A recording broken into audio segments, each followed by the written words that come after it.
Drammatico incidente questa sera a Marino di Piave, un motociclista gravissimo dopo lo schianto contro un'auto e i soccorsi in azione per il ricovero d'urgenza.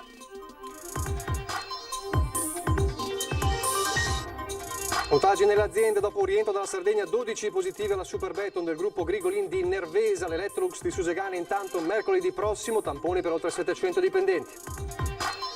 Prova generale di primo giorno di scuola questa mattina all'Istituto Max Planck di Villorba, dove sono state accolte le prime classi. Il racconto di una mattinata particolare tra gel igienizzanti e mascherine. E questa sera, appuntamento da non perdere alle 21:15 su Antena 3, a spiegare come riparte la scuola sarà Carmela Palumbo, dirigente scolastico regionale. Caserma ex Serena, il sindaco Mario Conte scrive una lettera al ministro Lamorgese per chiedere che si proceda alla strada dello svuotamento ora che a Covid free non cali l'attenzione, dice il primo cittadino. Taglio dell'asta questa mattina a Treviso per l'ospedale di comunità, 28 nuovi posti letto per garantire cure personalizzate a tutti quei pazienti che hanno ancora bisogno di assistenza dopo il ricovero in ospedale. Camera ardente e picchetto d'onore per il funerale di Sergio Francese, stamattina da Auronzo di Cadore, commozione per l'ultimo saluto al finanziere morto durante l'esercitazione sulle 3 cime di Lavaredo. Telespettatori di Antena 3, buonasera e ben ritrovati. Il telegiornale di Treviso dunque in primo piano, l'ultima ora di un gravissimo incidente che si è verificato poco dopo le 18 a Mareno di Piave, dove nello scontro tra un'auto e una moto è rimasto ferito in modo molto grave il Centauro. Non ci sono ancora le generalità di questa persona. L'incidente è avvenuto in via Madonna della Salute, da dove immediatamente è partita la chiamata ai soccorsi. Sul posto è arrivato in pochi minuti l'elicottero del SUEM 118 che ha trasportato d'urgenza il motociclista all'ospedale di Treviso. Le sue condizioni, dicevamo, sono apparse subito gravissime. Ora in queste ore si sta cercando di ricostruire anche la dinamica di questo grave incidente avvenuto davvero poco fa a Mareno di Piave. Maggiori informazioni evidentemente nelle prossime edizioni dei nostri telegiornali. Adesso un veloce sguardo al bollettino regionale della contagi da coronavirus. Come sempre questo è il bollettino che vedete, riguarda le ultime ore del pomeriggio e parla di 78 nuovi casi in Veneto e 8 di questi a Treviso. Facendo il calcolo con i dati della mattina emerge dunque che abbiamo 41 più 8 casi a Treviso nelle 24 ore, quindi 49 casi di positività nell'arco delle 24 ore nella nostra provincia. A questo proposito le note dell'ULSS specificano ad esempio il cluster del matrimonio di Montebelluna di cui abbiamo parlato, vede 2 positività e 43 negativi dei tamponi processati oggi. Nell'asilo in cui lavorava la mamma di questa sposa di Montebelluna, 11 tamponi fatti alle colleghe, tutti negativi.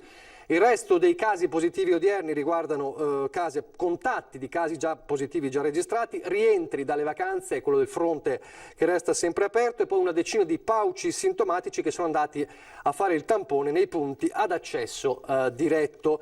E poi c'è sempre il tema, il fronte del contagi nelle aziende. Mentre la prossima settimana all'Electrolux di Susegana ci saranno i tamponi di massa come richiesto dai sindacati su oltre 700 lavoratori, emerge in queste ore un nuovo caso di positivi al Covid anche in una delle sedi del gruppo Grigolin a Nervesa della Battaglia.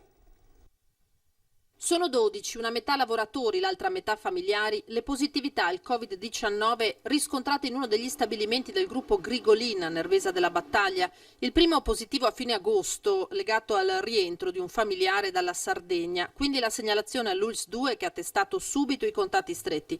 A oggi, legati a quel focolaio, i positivi sono dunque una dozzina, ma l'azienda fin da subito, per circoscrivere la diffusione del virus, si è resa disponibile a offrire a proprie spese la possibilità ai dipendenti di sottoporsi al tampone, un centinaio quelli che hanno fatto richiesta. Intanto mercoledì prossimo l'ULSS 2 ha annunciato lo screening di massa sui lavoratori, oltre 700 dell'Electrolux di Susegana, secondo una procedura già testata in questi mesi sia all'ex caserma Serena che in altre aziende. Il modello è quello che abbiamo utilizzato anche all'AIA, per cui facciamo in massa lo screening.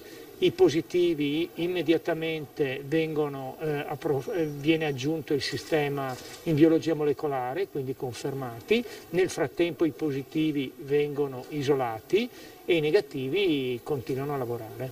Uno studio epidemiologico per identificare subito eventuali contagi, spiega il presidente del Veneto Zaia.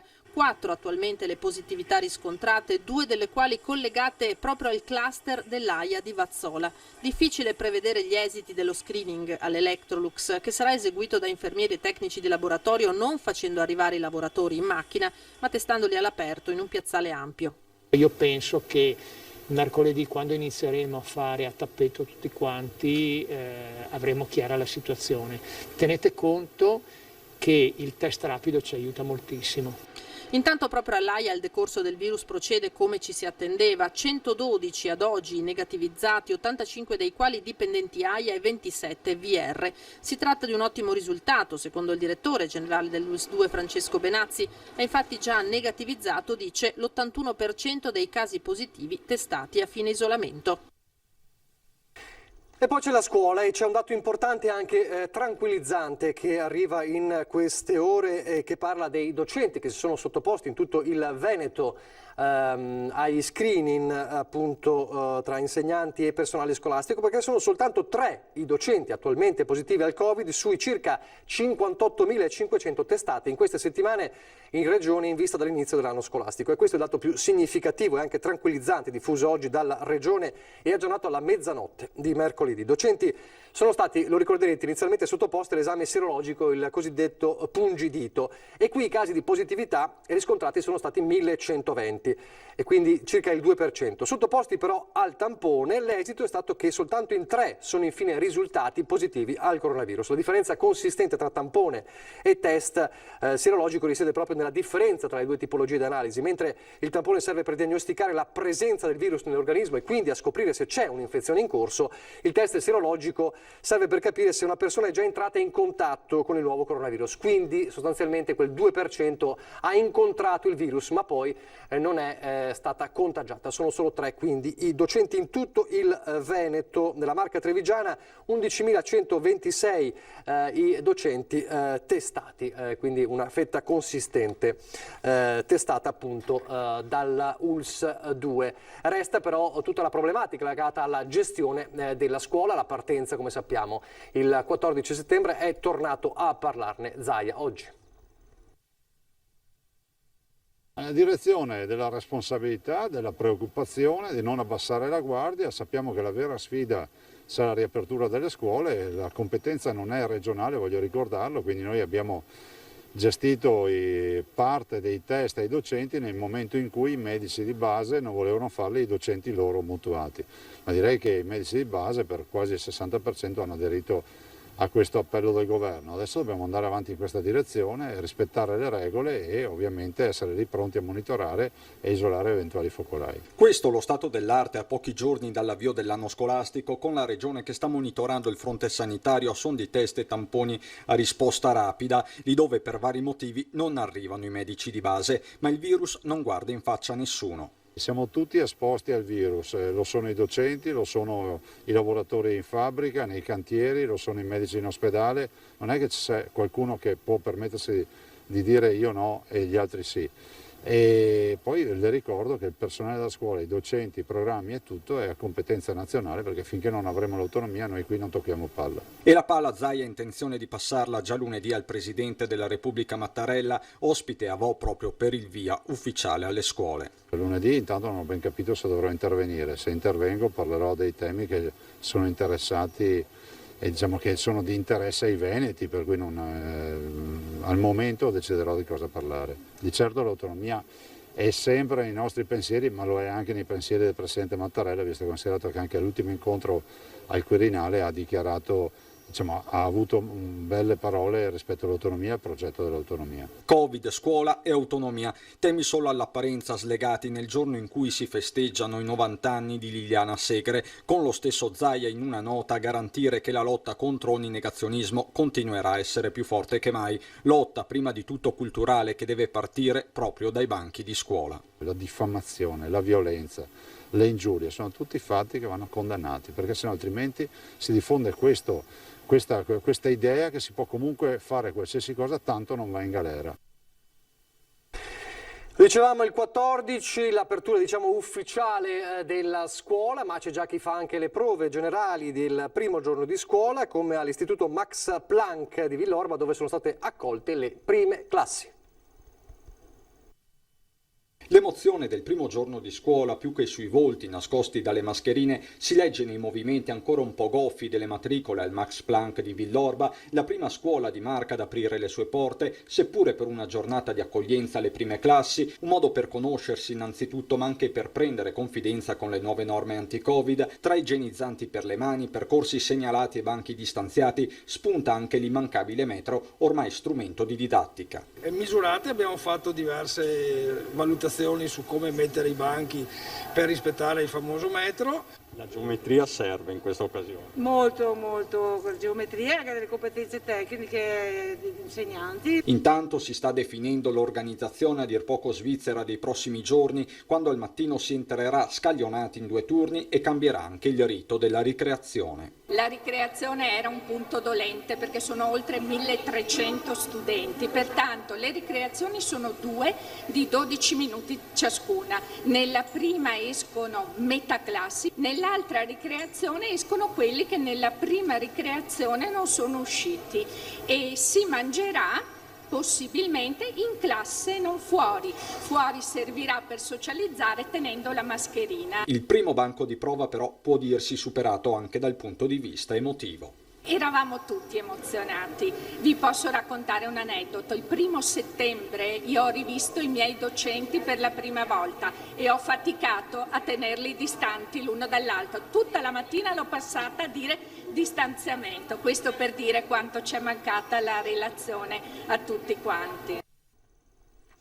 Allora, pochi giorni davvero all'apertura dell'anno scolastico ufficialmente, allora questa sera un appuntamento da non perdere per fugare tutti i dubbi su quanto accadrà da lunedì, perché dalle 21:15 una lunghissima intervista, una prima serata dedicata alla scuola e avremo con noi Carmela Palumbo, la direttrice dell'ufficio scolastico regionale, quindi capire le linee guida, che anno scolastico attende i ragazzi, tutte le risposte questa sera dalle 21:15 da non perdere per tutti quanti ci seguono. Adesso parliamo dell'ex caserma Serena, ne ha parlato oggi, è tornato a parlarne il sindaco di Treviso Mario Conte, dice è vero, è diventata di fatto Covid free, ma resta un problema e per questo ha scritto una lettera al ministro Lamorgese. Scriverò una lettera proprio in questi giorni, visto che c'è stata un'emergenza sanitaria, visto che abbiamo rischiato e abbiamo pagato un conto salatissimo, credo che sia doveroso continuare quel processo di svuotamento. L'ex caserma Serena è ormai Covid free, ma anche se l'attenzione si è spostata altrove, il sindaco Conte resta determinato a veder svuotare il centro di accoglienza ai confini tra Treviso ed Osson, uno dei principali focolai Covid in Veneto, teatro quest'estate di disordini e tensioni. Conte invierà una lettera al ministro dell'Interno Luciana Lamorgese, di cui ha sempre lamentato l'assenza nei giorni caldi dell'emergenza sanitaria. Spiegherò gli effetti di quello che è successo nella città e soprattutto spiegherò quali sono i progetti futuri della città per quella struttura. Anche se il contagio è passato, dunque il sindaco invita a non perdere di vista l'obiettivo. Deve continuare quel processo di svuotamento iniziato dall'allora ministro Salvini. Ricordo che erano più di 800 le persone all'interno della caserma, Salvini in pochi mesi era riuscito a portarle a 270 e oggi dobbiamo riprendere quel lento ma costante processo di svuotamento che consentirà quindi di riappropriarci della caserma Serena e magari destinarla ad altri tipi di progettualità, magari legati alla residenza sociale o quant'altro. Dopo il lockdown si sta cercando di accelerare, di tornare alla normalità anche sul fronte delle patenti di guida, ma non tutto è tornato alla normalità. Sul fronte patenti la situazione piano piano sta migliorando. Il lockdown ha creato blocchi fra esami e richieste e non sarà facile tornare alla normalità. Per il momento si stanno svolgendo gli esami, alcuni via telematica presso le autoscuole e alcuni in motorizzazione. Certo, i numeri non possono essere quelli di prima e le code saranno smaltite con il tempo e con grande pazienza. Sicuramente c'è ancora molto da fare, perché le misure di sicurezza impongono delle grandi limitazioni, lo vediamo negli istituti scolastici a maggior ragione anche per quanto riguarda l'istruzione della scuola. Si confida ora di riuscire a dare un'accelerata in questi ultimi mesi di fine anno. Questo per iniziare il 2021, avendo smaltito la maggior parte delle persone, ma non sarà semplice, ci confidano. Ci vuole molta pazienza, io capisco anche tutti, però effettivamente ci siamo tutti in una situazione in cui mai pensavamo di trovarci, quindi ci vuole un po' di elasticità e di comprensione anche per tutti. Per evitare disagi, anche se poi ci sono stati soprattutto per i ragazzi che dovevano sostenere gli esami, qualcosa è stato fatto. Tutto si era prorogato, ovvero sia anche la scadenza delle patenti, che per coloro i quali era scaduta la patente nel mese del lockdown c'è stato il differimento fino a fine agosto, quindi per agevolare anche coloro i quali si trovavano in difficoltà. Prima della pubblicità, due indicazioni importanti che riguardano le elezioni regionali che sono emerse dall'Osservatorio elettorale regionale guidato dal politologo Paolo Feltrin. Nelle prossime elezioni regionali il voto di preferenza sarà valido ovunque verrà scritto all'interno della scheda. Lo prevede, unica in Italia, la legge elettorale regionale recentemente modificata, che verrà appunto applicata alla prossima consultazione del 20 e 21 settembre. La sola preferenza, ha spiegato proprio Paolo Feltrin, sarà valida ovunque scritta per salvaguardare la volontà dell'elettore. È stata poi introdotta la doppia preferenza di genere, sarà annullata dunque la seconda preferenza se dello stesso genere della prima. Poi c'è un'ultima curiosità di cui si era già parlato già precedentemente, è vero che se verrà rieletto il governatore Zaia non potrà più ricandidarsi alla carica di presidenza del Veneto, perché è entrata in vigore la normativa che non permette più di 2 mandati alla presidenza regionale, così come avviene per i sindaci. Quindi questa norma poi scatta ovviamente da quest'anno, ma se dovesse esserci una vittoria non potrà poi per un terzo eventuale mandato ricandidarsi successivamente nel 2025. Questa è una indicazione, una curiosità che emerge dall'Osservatorio regionale del Veneto. Adesso la pubblicità.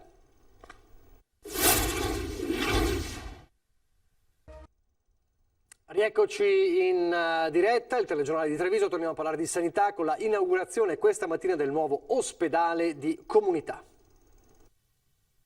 In gergo tecnico dovrà accogliere i pazienti che richiedono una bassa intensità di cure. In parole povere, tutte quelle persone che, finita la degenza in ospedale, necessitano di assistenza che non può essere erogata a domicilio. Questo è il cuore operativo del nuovo ospedale di comunità di Treviso, inaugurato alla presenza del governatore del Veneto Luca Zaia al primo piano del padiglione F del Cafoncello, in una superficie di oltre 1000 metri quadrati. Abbiamo 28 posti letto in questo momento, parliamo di più di circa 310 accoglienze durante tutto l'arco dell'anno.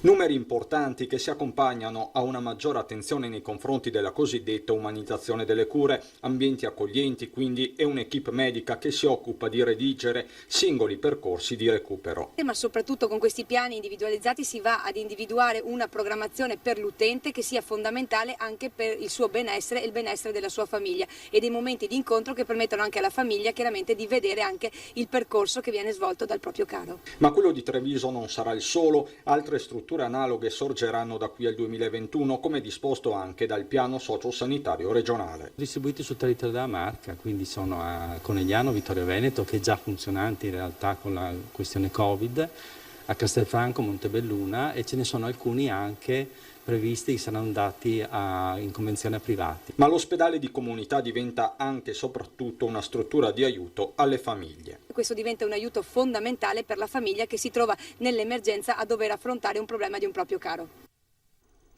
Un altro taglio del nastro importante ieri a Treviso, il Giardino dei Grani, è un polmone verde in pieno centro che ISRA ha voluto mettere a disposizione dei cittadini per ringraziare chi in questi anni ha sostenuto l'istituto.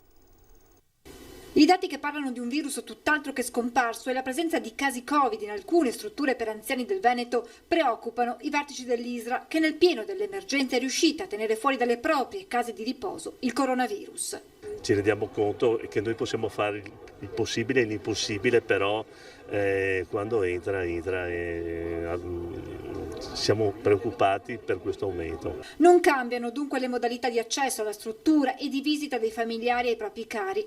Una scelta dolorosa ma necessaria per tutelare i nostri anziani, sottolinea il presidente Michelon, che oggi ha inaugurato il Giardino dei Grani, area di 762 metri quadri donata da ISRA alla città per ringraziare quei benefattori trevigiani che negli anni l'hanno sostenuta e che prende il nome da questo grande albero. Una volta si chiamava, era conosciuto anche come albero del Rosario, perché dai semi di questo albero, dalla Amelia Zedarac, venivano forniti i rosari.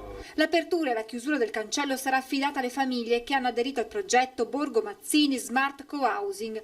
La prima ad aver ricevuto le chiavi la signora Vilma Bon, che non nasconde l'emozione. Grazie. Sono contenta e sono tanto grata e anche commossa adesso, perché guarda, se è una roba bella, qui si sta veramente bene. Prossimo obiettivo di ISRA, quello di recuperare entro dicembre 2022 il vicino chiostro e aprirlo ai cittadini. È la 6ª edizione, torna con numeri record, parliamo del premio Vincenzoni.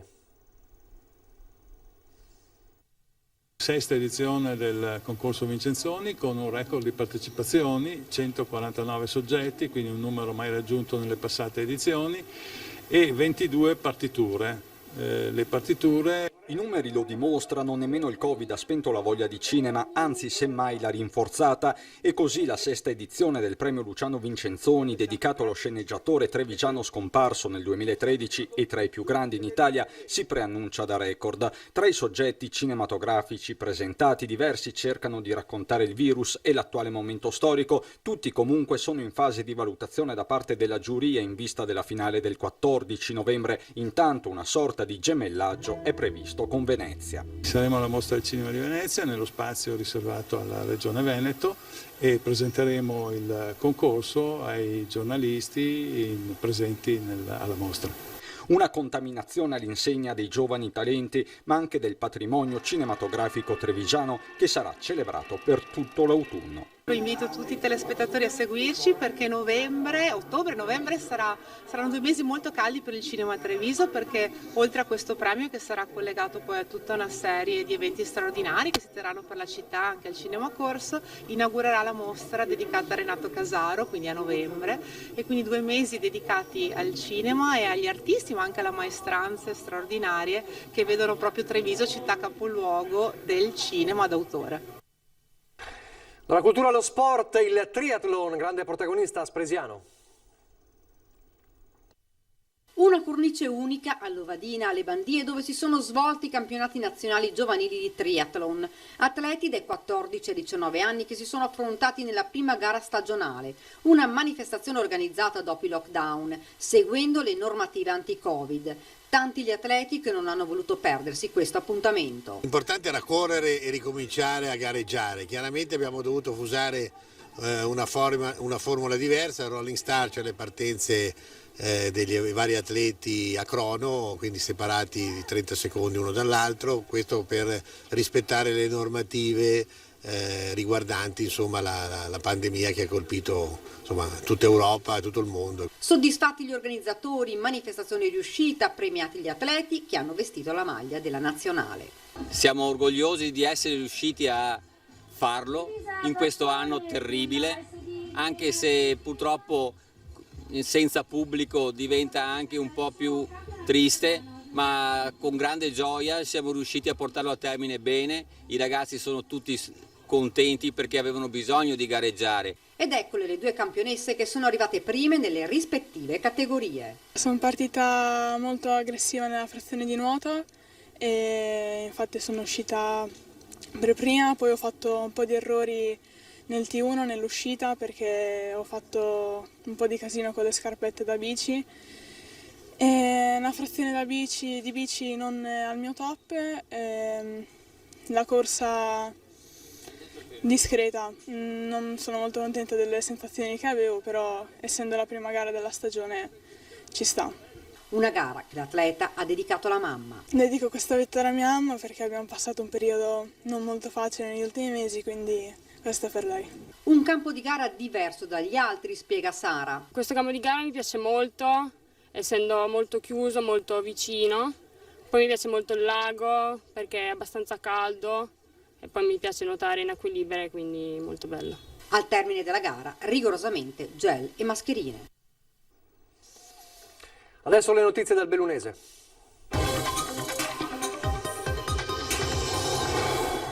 E si parte con la commozione, con il cordoglio e la partecipazione per l'ultimo saluto al finanziere morto sabato scorso durante una esercitazione alle Tre Cime di Lavaredo, Camera Ardente, e picchetto d'onore per l'ultimo addio a Sergio Francese ad Auronzo di Cadore.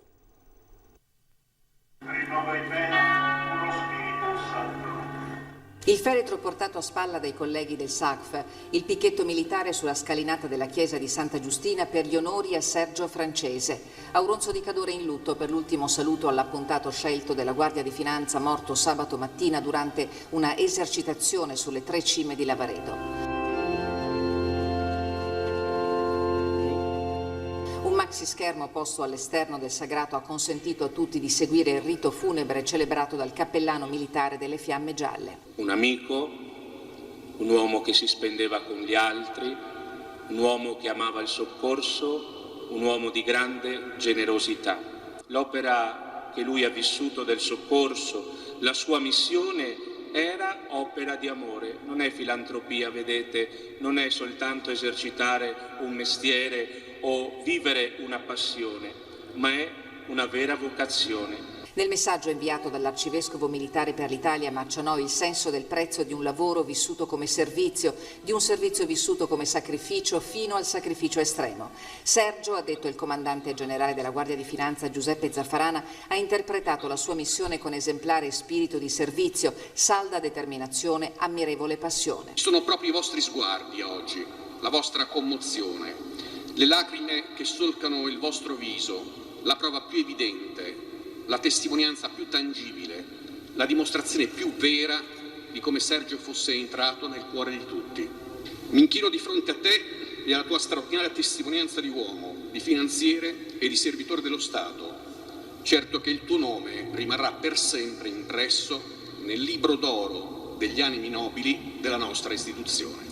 Il dolore per la morte di Sergio Francese, Frense, per i colleghi del SACF e del Soccorso Alpino di Auronzo scava un abisso nell'animo di tutti. Commossi i loro interventi e quello del primo cittadino Tatiana Pais-Becker pronunciati davanti alle massime cariche istituzionali civili e militari. L'abbraccio a Susanna e al figlio Christian ha unito simbolicamente lo slancio d'affetto di un'intera comunità nei confronti di Sergio Francese, animo generoso che sognava un mondo più buono e altruista. Sergio non è stato, Sergio è. L'esortazione necessaria a seguirne l'esempio.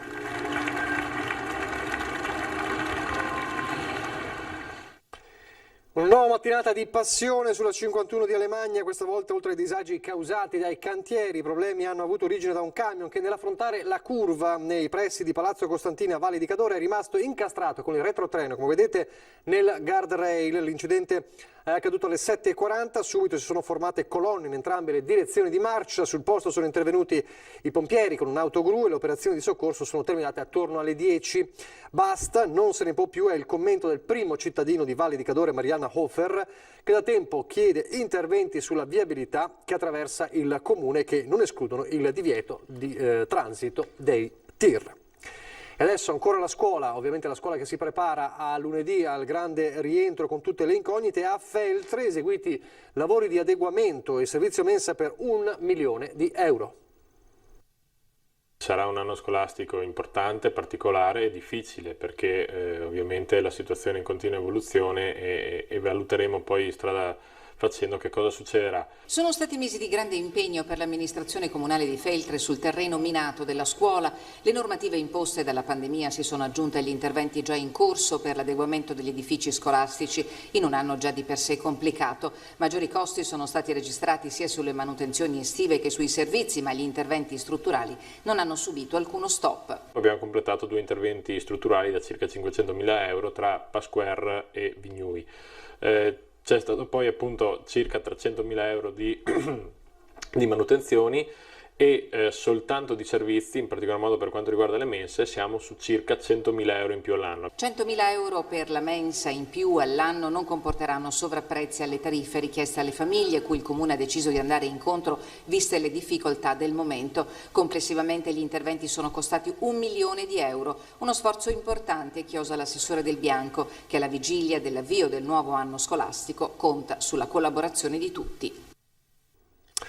Siamo in chiusura. Prima del meteo vi ricordo che alle 21:15 in prima serata, un appuntamento da non perdere, saremo in compagnia del dirigente scolastico regionale Carmela Palumbo insieme alla nostra Anna De Roberto per parlare proprio della scuola, di come si ripartirà da lunedì. Quindi tutti i vostri dubbi, insomma, dovrebbero essere fugati dalle risposte del dirigente scolastico regionale. Quindi 21:15 su Antena 3. Adesso il meteo, grazie per averci seguito. Arrivederci.